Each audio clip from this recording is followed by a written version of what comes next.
Exponential and log graphs. So first thing we're going to talk about is some transformations. These work the same way for any graph that we have. So remember in Unit 1 we did absolute value. And if there was a number in the absolute value with x, it moves how? Left or right. Remember, it's opposite what you think. So left is actually A, and right is A. Good. So in this case, we don't have absolute value, but we have exponential equations. So x will be in the exponent, right? So anything added to the exponent will move left. Anything subtracted will move right. Now, anything with y really just means anything at the end of the problem. So when we did absolute value, it was what was after. So things at the end move up or down. Up is A, and down is A. Good. What do we do if there is a negative right after the y equals? It's flipped, or another word for that is reflects over what? Good. So far, all the problems that we have done have been reflect over the x-axis, but we may see a reflect over the y-axis soon, and definitely you will see it when you get into your next math class. So those are the kind of things that we're going to do with all of these problems right here, is talk about how it moves, and we focus on those three, so there's no stretches here, just up, down, left, right, and reflects. So this problem here, look for all the pluses and minuses. I see a plus 3. Is it at the end or with the exponent? At the end. So a plus 3 at the end moves up. So this one moves up 3. The other thing that we can say with just exponential equations is we can say whether they are a growth or a decay. What's this one? Decay. How do we know? Good. This value right here, what's the base? What's being raised to the exponent is less than 1, so this is a decay. Problem 2.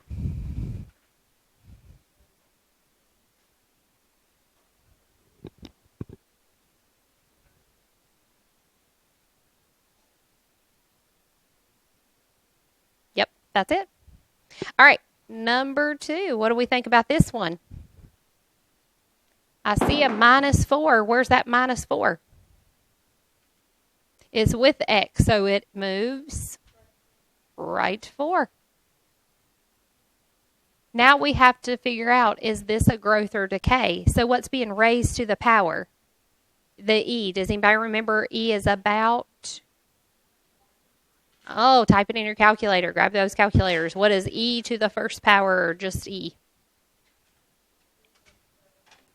Good. E is about 2.71, so that would be a growth.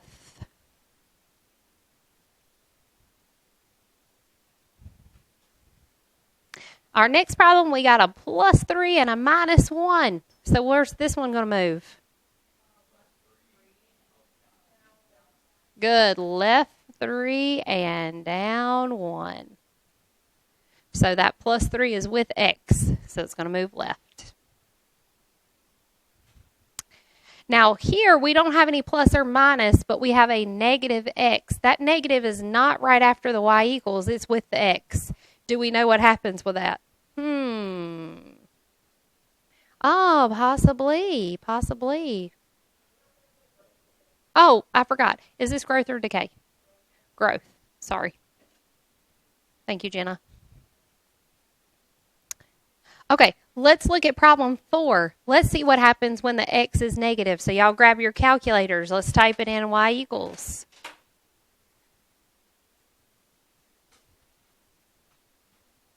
So we have e to the negative x. Now, if your calculator's all messed up, hit zoom 6, get it back to the standard window, or you can just hit graph. What's going on with that graph? It's a decay. Should it be a decay? No, if we look right here, the E is about 2.71, right? So this should be a growth. So that negative makes it flip. And Ariana was right. When you see a negative x, it is going to reflect over the y-axis.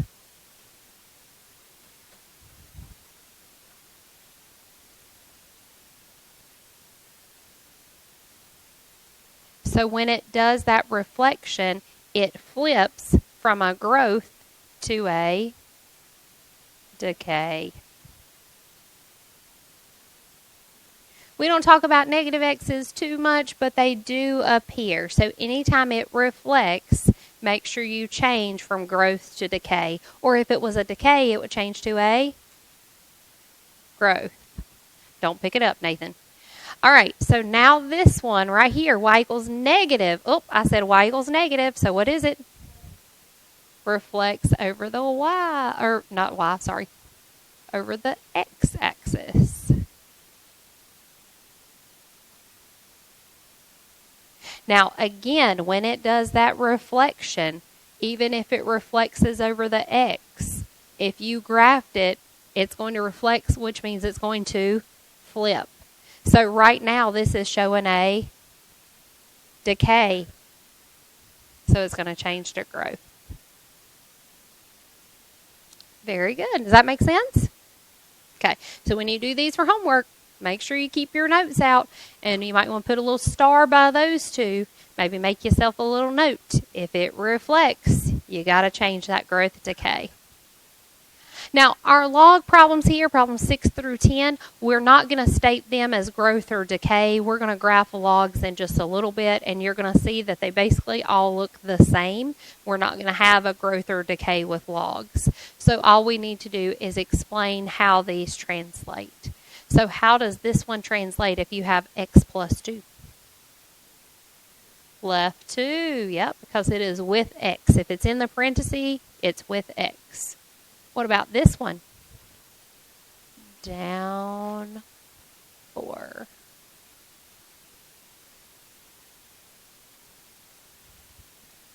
Question 8. Good, yep. Right 4 and up 1. So we have the minus 4 with x, so opposite of what you think, plus 1, up 1. What about this one, number 9? Good.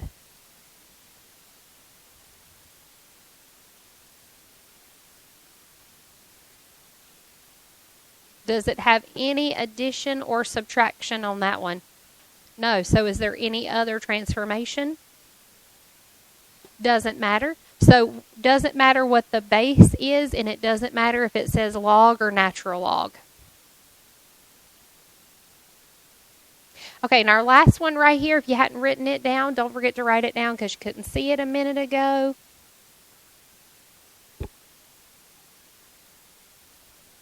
And how would you describe it? Good. Right 1 and down 3. Tonight for homework, you have a worksheet somewhere. Oh, there it is. We're not done yet. But the first part of your worksheet, all these problems on the front are doing this right here. So, y'all can do that, right? Any questions on these 10 problems? Okay, so now we are going to do some review because we're going to look at the graphs and find some key features. So you can either write all this on your notebook paper and just graph on graph paper, or you can move to your graph paper at this time. We're going to do 4 of them. We're going to do 2 exponential, and then we're going to do 2 log graphs. Okay, this is a great review of how to graph exponential functions. Yep. So we're just going to graph 4 things and state all the key features, and then you guys will have a chance to do your homework. No, they don't have to be real big. I think the furthest that we have to go is 6 or 7 on one of the graphs. I set myself up for that. Oh. Yeah, so if you want to do, like, you could probably fit all 4 graphs on the front. If you wanted to, like 1, 2, 3, 4. Or you can do 2 on the front and 2 on the back. Up to you. Gosh, I was doing so good today. I blame Jenna for asking the question.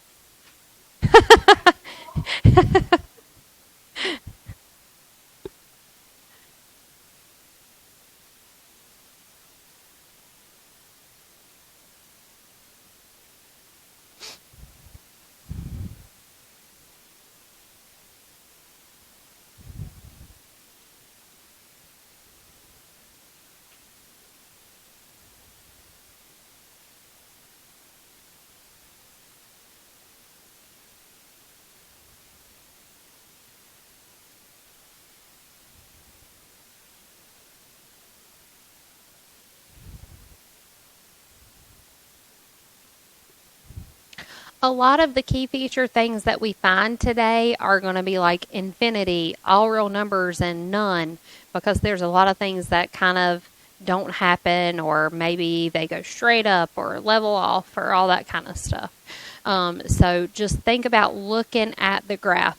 And I'm going to show you both ways to do a problem like this. I'm going to show you by hand. I'm going to show you on the calculator. We're going to look at the graph that we graph by hand, and then we're going to look at the graph on the calculator, because I want to show you all the different ways. Now, when you get your homework on this, you can do by hand or you can do calculator. But there are some problems that you have to do by hand because your calculator is not great with logs and exponential functions if you look at the graph.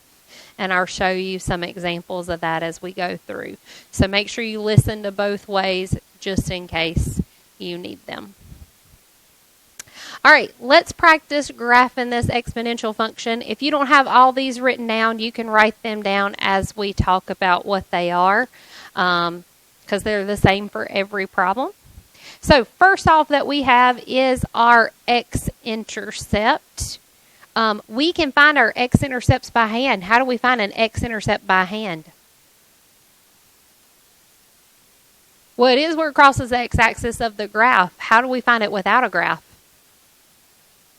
Y equals 0. So you might want to write this down as an extra little note. The x-intercept is when y equals 0. So we could take this whole equation, we could set it equal to 0, and we could solve it. That's what it means to have an x-intercept. Now, what would you do first to solve it? Divide by 2. What's 0 divided by 2? 0. Then what would you do?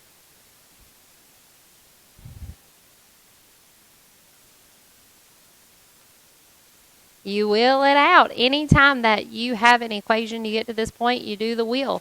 So if I do the wheel, I get log base 0.8 of 0 equals x. No, you just say 0.8. Log of 0.8 of 0. All right, type that in your calculator. What happens?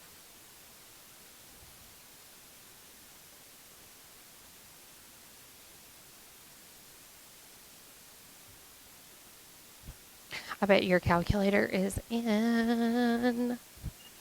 Dun, dun, dun, dun, dun. No. Log base. Yeah.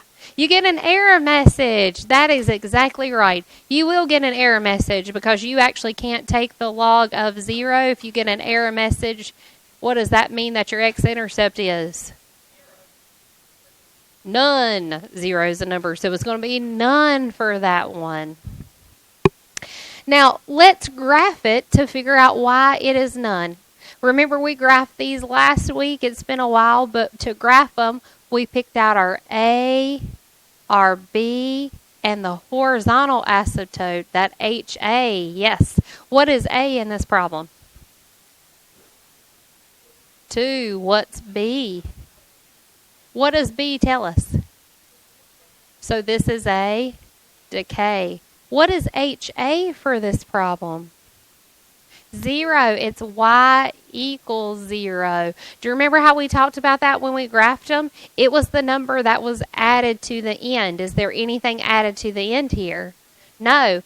HA, y equals 0, is an imaginary line that your graph doesn't touch or cross. So this is HA right here. This is y equals 0, which is the x-axis. Does your graph touch or cross that x-axis? No. So that's why our answer is none, because HA is y equals 0. Do you remember how to find the y-intercept from this? That is correct. To find the y-intercept is when x equals 0. So we can take that equation and put 0 for x. And what do y'all remember? Anything to the 0 powers 1. So this is really 2 times 1, which is 2, which is also the A value. Remember that y-intercept is 2 above HA, so that's why this one has a y-intercept of 2, but also for this reason. You can plug in 0 for x and get that y-intercept. Now, we also know that this graph is a decay problem, right? So the graph is going to decrease and decay, and it levels off at that dotted line. So it's going to go down kind of steep through that y-intercept to 2 and then level off.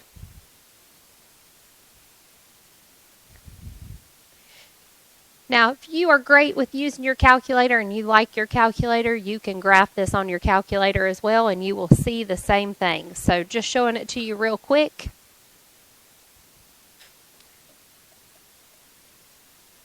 If we were to graph it in and look at it, we can tell it looks like it crosses the y-axis at 2, and then it levels off here at 0. A couple other things that you can do is you can hit trace. When you hit trace, it automatically gives you x equals 0, so that's our y-intercept. We could trace along this, and you would notice that your x values get smaller and smaller and smaller, but they don't hit 0. Okay, so that's a couple of ways to look at it. You could also hit second graph to go to your table. When x is 0, y is 2. And you can scroll down to see that those get smaller and they get closer and closer to 0, but don't actually hit 0. As you go back up, they get bigger and bigger and bigger because that's the other part of the graph. Okay, so now let's answer the rest of these questions. So look at the overall shape. Does this graph have a minimum? Yes, because it levels off. Where does it level off at? Y equals 0 is the minimum. Very good. Does this graph have a max? No, because it keeps going up, right? So this part levels off, this part goes up, so no max, but it levels off at y equals 0. End behavior. Let's look at that left side and the right side. Remember, end behavior is what happens to the y values as you go to the left and you go to the right. So I usually think about this as standing in the middle. If I stand in the middle of this graph, this way's the left side. Where's the left side go? Up, to, and beyond. Okay. Then my right side, if I stand here, this part's going up. My right side is going this way, and it's not negative infinity because what happens to it? It levels off. Negative infinity means it goes down. It doesn't go down. It levels. Where does it level off at? Y equals 0. Intervals of increase, decrease are actually easier for this unit than they were for the first unit. This graph shows a decay, so that means the graph is always decreasing. Good. So increase would be none. Well, decrease is always. There's a couple of ways to say always, but for right now, we're just going to put that funny looking R. Do y'all remember what that stands for? All real numbers. Good. Now, domain is how far the graph goes left and right, or you could also think about what type of values could you plug in for x. Either one of those ways. So can you plug in positive numbers? Can you have positive exponents? Can you have negative exponents? Can you have 0 as an exponent? Yes. So we would actually plug in all the numbers again. So domain is all real numbers. You can also think about your graph. It's going to the right. It's going to the left. It does go up, but it's still going outwards. Now, range is how far the graph goes up and down. Well, we have a point where this graph stops at, right? Because it levels off. Where was that at? 0. Is it graph below 0 or above 0? Above. So this would be y is greater than 0. So you might notice in your problem that this horizontal asymptote that we have, y equals 0, shows up in several different areas. See how we have y equals 0 for the minimum, the right side of the end behavior, and the range. But now we have y is greater than for the range because we're seeing where does it graph. Does that make sense? All right, let's do another exponential problem that we have. This one was a decay, so I bet the next one's going to be a, let's see. Dun, dun, dun. A little bit bigger for y'all. Whoop, not sideways, though. Oh, there we go. It's all written out for you. Yeah. So on your notebook paper or graph paper right now, I would just put A through I. The only ones that I sometimes mix up are min and max. Sometimes I put max before min and min before max. Let's talk about how we make a graph of this like what we did last week. So to make the graph, we need A, B, and HA. What are those different values? Well, first off, I see a 2. 2 is in the position of A or B. Which one is it? It is B. Remember, B stands for base. What's the base of that exponent? It's 2.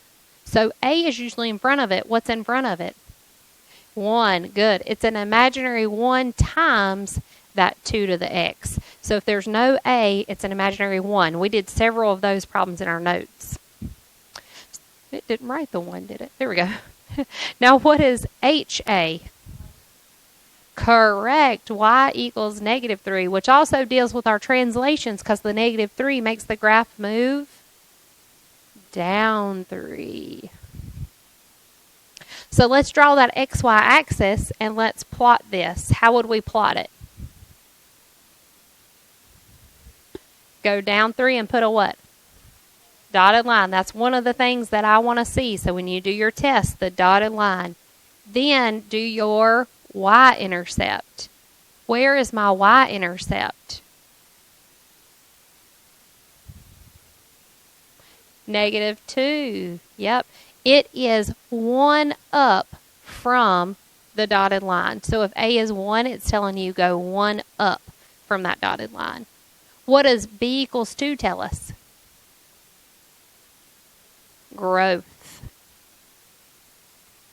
So we're going to start at our dotted line. We're going to go through that value, and then we're going to increase. Now, I just quickly sketched this. It looks like in my graph it crosses at about 2, but is my sketch accurate? Probably not. So we need to find that x-intercept. Let's find it by hand first, then we'll do it on the graph. How do we find it by hand? What did we write down last time? Set it equal to 0.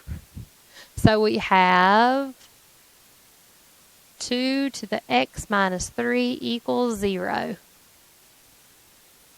Okay, how do I solve this? Add the 3.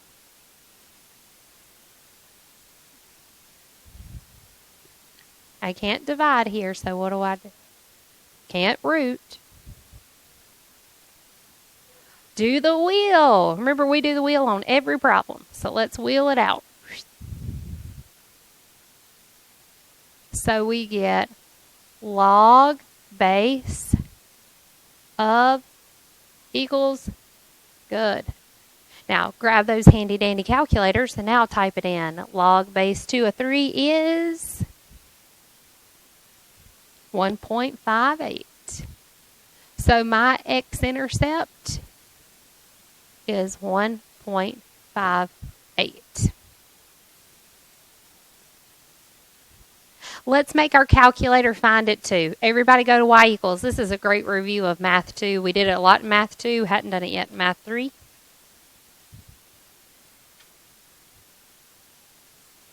Don't forget to right arrow to put that minus 3 in. You got to make sure that minus 3 is not part of that exponent. Everybody pick up those calculators. Type it in, type it in, type it in.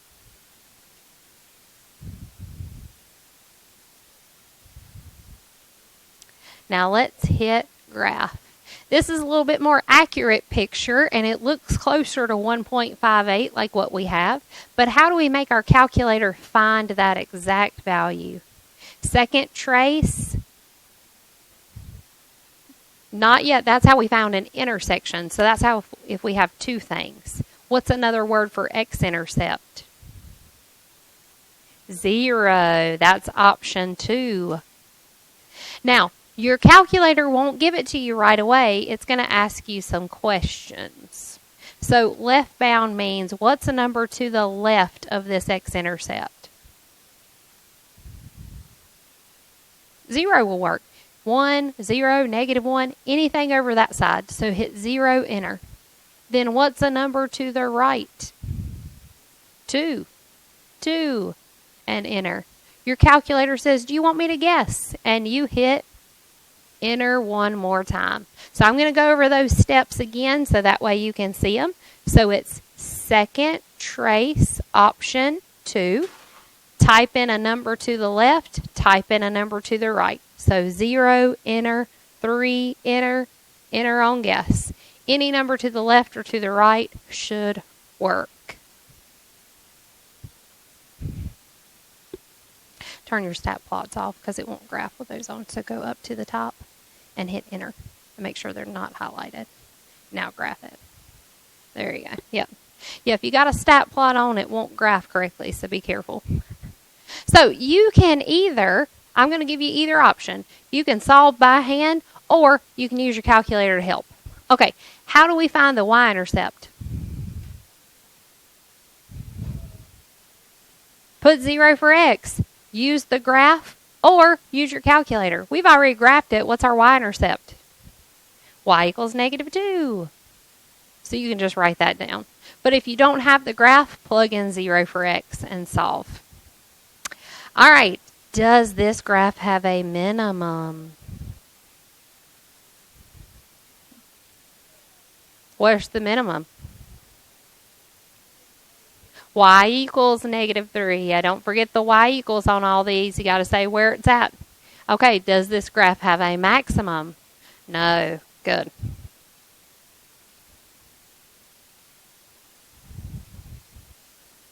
End behavior, left side.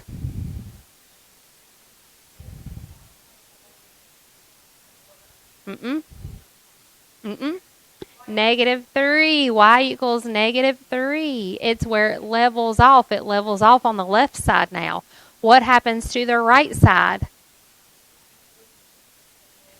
It goes up to infinity. Not the R yet, but yeah, R kind of works. But infinity, that's where it's pointing towards. Now, is this a growth or a decay? Growth. So now what are we going to say for intervals of increase? 2?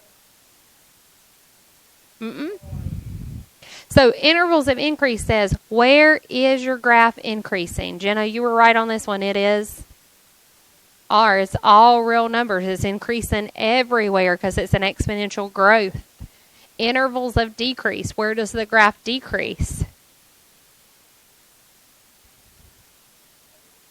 None. It's never decreasing. Stop using -2. That's only the y-intercept. Okay, your domain is how far the graph goes left and right. All real numbers. Range is how far the graph goes up and down.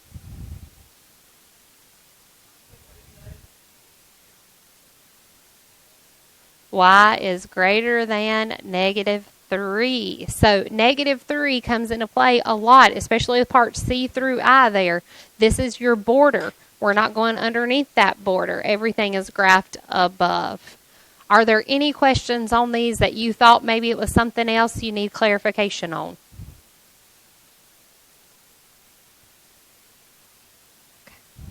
All right, now we're going to do a couple of log graphs. Now, before we jump into log graphs, I want to show you what they look like. Log graphs are actually inverses. You don't have to write this down. Log graphs are inverses of exponential functions. So this graph is pretty much the exponential function that we just had. It leveled off at y equals 0. It has a horizontal asymptote, okay? Your log functions are just inverses. They are flipped of that. So this is your log graph. It actually doesn't have a horizontal asymptote, but it has a vertical asymptote. So it has a vertical line that it is not going to cross. Notice these two graphs. They keep going down, don't they? This is a natural log one. Over there was a regular log. It keeps going straight down on that line. So let's graph some together. You guys write this one down. Let me get a little bigger. Bless you.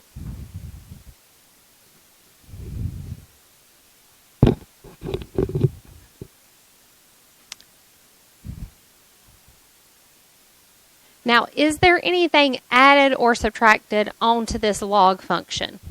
No. So it is our basic log function. Bless you. It is the opposite of exponential. Now, exponential functions have a horizontal asymptote at y equals 0. That's right. If the logs are inverses, that horizontal is going to change to a vertical asymptote, but it's still going to be at 0. So for these functions, you can make a dotted line at 0 for this one. That is going to be a vertical line that this graph is not going to cross. Now the other things that we need, we're going to help us find these different parts. So the first thing is the x-intercept. We are going to find that by hand. How do you find an x-intercept? Set it equal to 0. So log base 2 of x equals 0. How do we solve that? Wheel. Do the wheel. So it is, and anything to the 0 powers, 1. So x equals 1 is your x-intercept. Does this graph have a y-intercept? No, because it's not crossing the y-axis, is it? So the y-intercept is none. Now, you can graph this in your calculator if you want to. Go ahead and do that. Type it in y equals. Remember, hit math, alpha math to get that log base. And type it in y equals.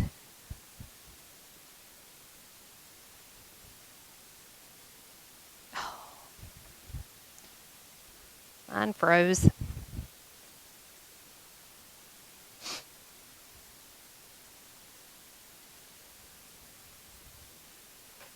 Okay, 2 and x. Your calculator, this is what I was talking about earlier, your calculator doesn't actually like logs very much to graph because it stops graphing. Should it stop? No. Right here, this little point here where it stops should actually keep going down right there, straight down, and it doesn't do it. So you can't always trust your calculators when it does logs. So what it looks like on your paper is it's going to hug this dotted line, go through this point, and then it's going to keep going. It's going to get higher as it goes along. So that's what log graphs should look like. So remember, on your calculator, it's not going to show that straight down piece. Does this graph have a minimum? No, because it keeps going down forever. Does this graph have a maximum? Is it leveling off somewhere? Does it have a point where it stops? It stops at 1. Right here is y equals 1. Does my graph stop there? X equals 1 is here. Does my graph stop there? None. It does not stop growing, you guys. The max is how tall it happens. Right here, I was just telling you, as I graph, it's going to get bigger and bigger, taller and taller. So our max is none.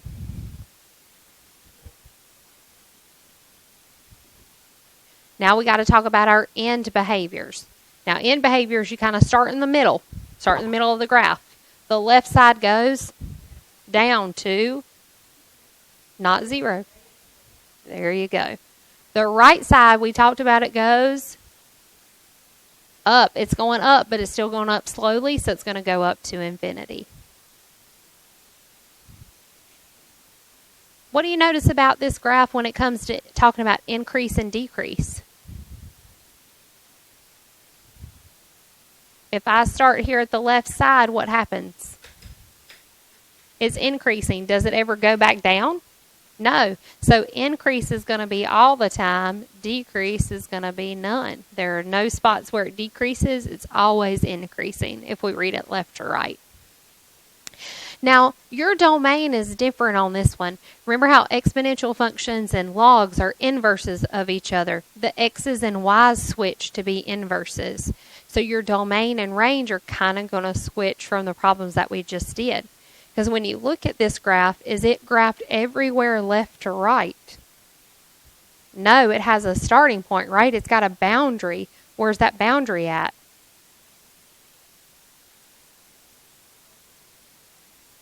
At 0. It is graphed between 0 and 1 because it goes straight down in that range. So 0 is our boundary and everything is graphed to the right. So we would say x is greater than 0 because that's our boundary that we have. It starts at 0 and everything's graphed to the right of 0. Okay, range. How far does the graph go up and down? Think about your end behavior. The left side goes down. The right side goes up. So it covers everything, all real numbers. All right, let's graph one more. We got one more example to do. I got us started late today, so I'm really sorry about that. The other classes were about done by now, but we got one more to do.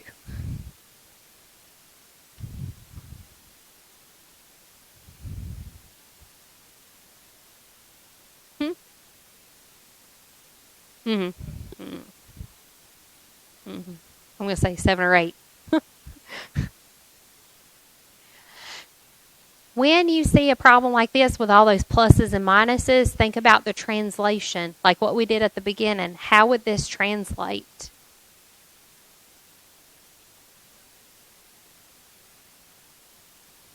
Good. Left 3 and down 2. That left is going to affect that starting point, right? The starting point, that dotted line, is usually at 0. Well, now it's going to be at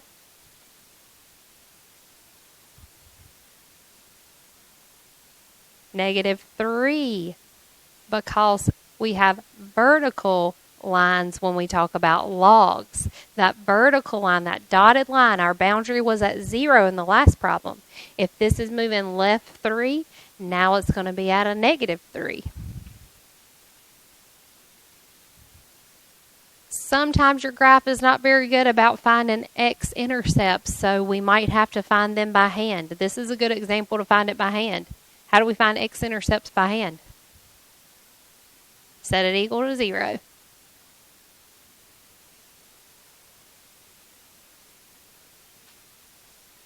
Now you can try graphing it on your calculator, and if you see the x-intercept or can find it easily, that's fine. But you can't always do it that way because sometimes your calculator will give you an error message when it doesn't mean to, especially when you talk about logs. So how do I solve this? Good. Log base 3 of x plus 3 equals 2. Then do the wheel.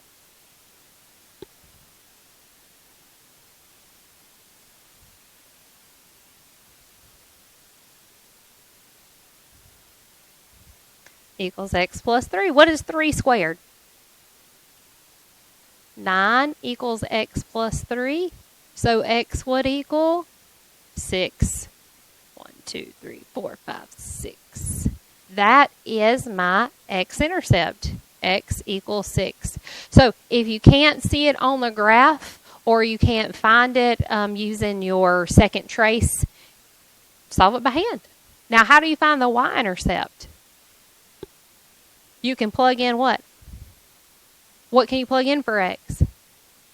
0. You can type this equation in your calculator, put 0 where x is, and tell me what you get.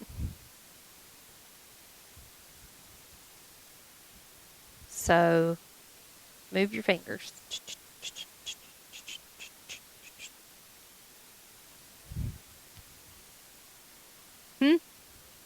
-1. You're exactly right. So that is our y-intercept, which is right here. Y equals -1. Logs always have the same shape. That's the good thing for us. Logs are natural logs. They're going to hug this dotted line, go through your y-intercept, go through your x-intercept very badly, and it's just going to keep going though. And as it keeps going, it gets a little bit taller and a little bit taller and a little bit taller. So, do these graphs have minimums? No. Do these graphs have maximums? No.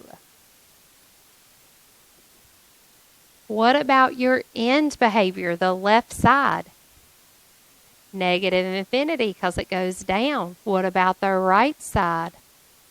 Infinity. Although it's really slow, it looks like it levels out. It doesn't. It's going to keep going and getting a little higher and a little higher and a little higher. Does this graph increase or decrease?